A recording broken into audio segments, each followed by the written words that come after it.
जय Hind, Vande Mataram. BSc previous के first paper की इस वीडियो में, जो कि रक्षा स्ट्रैटेजी या मिलिट्री साइंस या सैन्य अध्ययन के नाम से इस क्लास को जाना जाता है, तो इस सब्जेक्ट के अंतर्गत हम लोगों ने पीछे की वीडियो में बहुत सारी चीज़ों का अध्ययन किया। और आज की वीडियो में हम लोग अध्ययन करेंगे कि जो ईस्ट इंडिया कंपनी थी उसका जो सैन्य संगठन था वो किस प्रकार का था। यानी कि भारत में जो ईस्ट इंडिया कंपनी 1600 ईस्वी में आई, उसका सैन्य संगठन कैसा था। तो आइए देखते हैं, वीडियो की शुरुआत करते हैं। ईस्ट इंडिया कंपनी भारत में कब आई थी, पहला प्रश्न तो ये आता है। तो ये ईस्ट इंडिया कंपनी भारत में आई थी 1600 में, 1600 ईस्वी में आई थी। और ये आई थी किसके लिए? व्यापार के लिए। व्यापार के वास्ते ये ईस्ट इंडिया कंपनी जो 1600 में भारत में प्रवेश किया और धीरे धीरे अपनी पकड़, अपनी पहुंच को इतनी मजबूत बना लिया, इतनी यहाँ पर पैठ बना ली, इतना अपने पैर जमा लिए कि यहाँ का सर्वस्व अपने नाम कर लिया। और हमारे यहाँ व्यापार करने के उद्देश्य से आए हुए ये ब्रिटिश व्यक्ति हम पर ही शासन करने लगे। तो ये जो हमारे ऊपर शासन करने लगे, उसमें इन्होंने अपने सैन्य संगठन बनाए। उन सैन्य संगठनों में जो भारत में ईस्ट इंडिया कंपनी का जो सैन्य संगठन था, उसका क्या रोल था और किस किस तरह से सैनिक उस सेना में थे, आइए इसका थोड़ा सा हम लोग आकलन करते हैं या उस पर थोड़ा सा चर्चा करते हैं।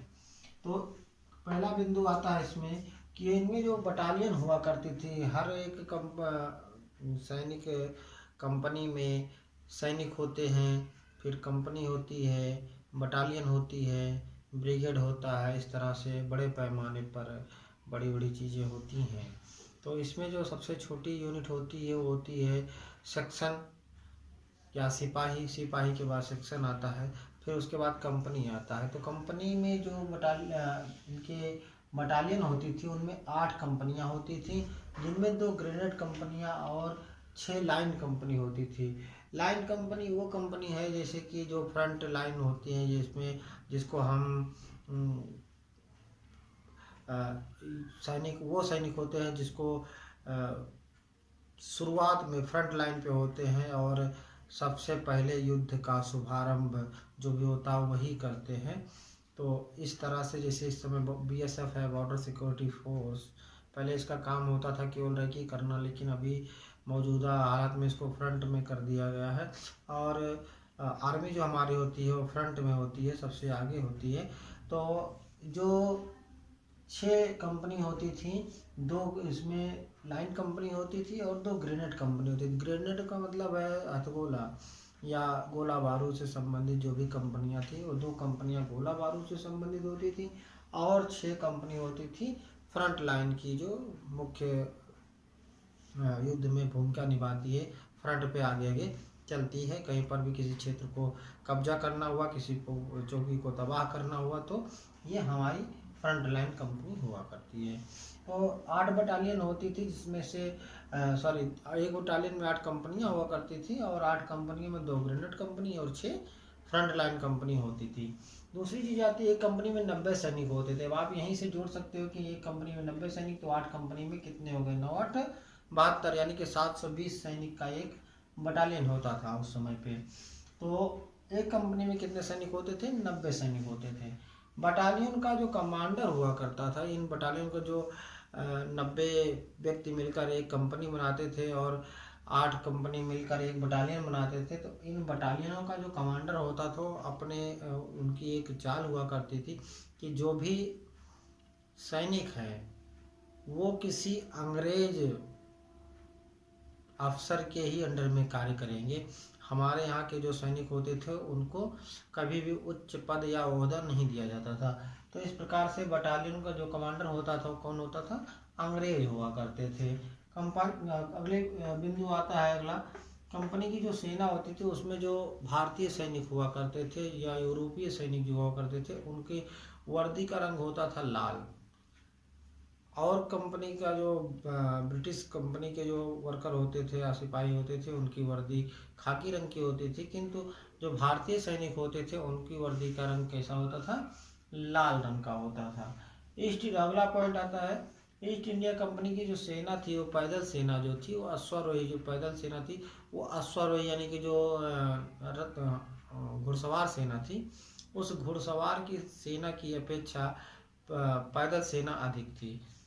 क्या थी, पैदल सैनिक उसमें बहुत ज़्यादा मात्रा में होते थे, किसकी अपेक्षा, अश्वारोही सेना की अपेक्षा जो पैदल सेना होती थी उनके सैनिक अधिक मात्रा में होते थे। घुड़सवारों के जो तोपखाने थे या तोपें जो चलाते थे, जो तोपों का संचालन करते थे, उनकी जो कंपनी थी उनको भी कंपनियों में संगठित किया गया था। जो तोपखानों के द्वारा जो युद्ध करते थे, तोपें चलाते थे, बारूदों का इस्तेमाल जो करते थे, वो क्या करते थे, उनके लिए भी एक विशेष प्रकार की कंपनी को संगठित किया था। तो इस प्रकार के 6 बिंदु ऐसे हैं जो भारत में आने के बाद ब्रिटिश या अंग्रेज सरकार ने यहाँ पर जो युद्ध के लिए कंपनियां बनाई, उसमें इन 6 महत्वपूर्ण बिंदुओं को रखा, जिनमें से इन 6 महत्वपूर्ण बिंदुओं में जो बटालियन थी उस बटालियन में 8 कंपनी होती थी, और 8 बटालियन में जो 2 कंपनी थी वो थी ग्रेनेड की, और 6 कंपनी थी फ्रंट लाइन की, अर्थात जो सामने से युद्ध करते हैं, जिनको इन्फेंट्री बटालियन के नाम से भी जानते हैं। 90 सैनिकों का ये कंपनी जो होती थी, एक कंपनी में इनके 90 सैनिक हुआ करते थे, और जो कंपनी का कमांडर होता था या बटालियन का कमांडर होता था या कंपनी में जो भी उच्च पद पर जो ऑफिसर होता था, वो कहाँ का होता था, वो ब्रिटिश सरकार से ही या ब्रिटिश से ही होता था, या अंग्रेज ब्रिटेन से या ब्रिटिश का जो व्यक्ति होता था वहाँ का ही कमांडर इन सैनिक की कंपनियों को नेतृत्व करता था। और इसमें जो कंपनी थी उसका जो सैनिक हुआ करते थे, उनमें जो भारतीय सैनिक थे उनकी वर्दी का रंग जो होता था वो लाल हुआ करता था।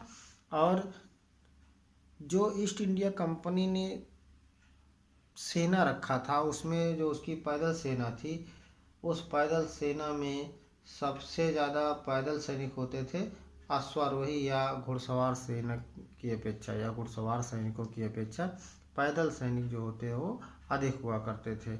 और जो घुड़सवार थे उनमें से जिनको तोपें चलाना आता था या जिनको तोपों का प्रशिक्षण दिया जाता था, एक विशेष प्रकार के तोपखाना कंपनी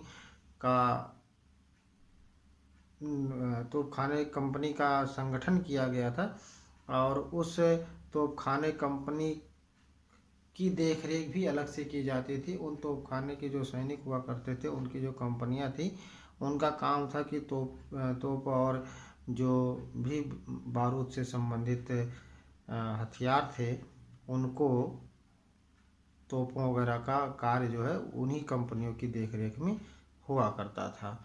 तो इस प्रकार से 6 बिंदु थे भारत में ईस्ट इंडिया कंपनी के सैन्य संगठन में।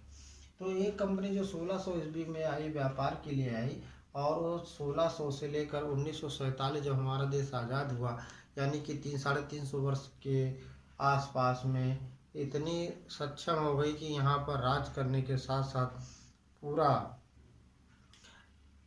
अपना साम्राज्य विस्तार कर लिया, और कहीं न कहीं ये हमें गुलाम बना दिया। एक वो भारत जो हम पर आके हमसे व्यापार करना चाहते थे, अब हमें खुद इन्होंने व्यापार के नज़रिए से आकर हमको अपनी गुलामी की जंजीरों में जकड़ लिए। यहाँ से कई प्रश्न बन के आते हैं, जैसे भारत में ईस्ट इंडिया कंपनी का सैन्य संगठन कैसा था, या